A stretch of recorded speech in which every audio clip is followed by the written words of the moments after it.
Good morning, everyone.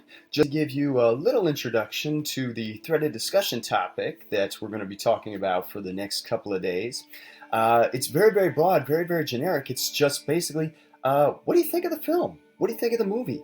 I mean, it's just the journey of this character, Nathan Algren, from beginning to end.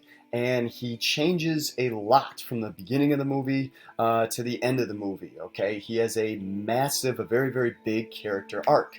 So my questions, or kind of my sub questions, is what are the filmmakers trying to say to us through Nathan Aldren's transformation? Like, what is their message? What does he want? What do they want us to think about, to consider? What do they want us to learn through Nathan Algren? Because we see him in the beginning and we see him at the end of the film. So think about that. Think about Nathan's journey and what we can learn from it, or what we should think about it, and discuss it with your team. Looking forward to the next couple of days, and hope that you are staying safe. Take care, everyone. I'll see you soon.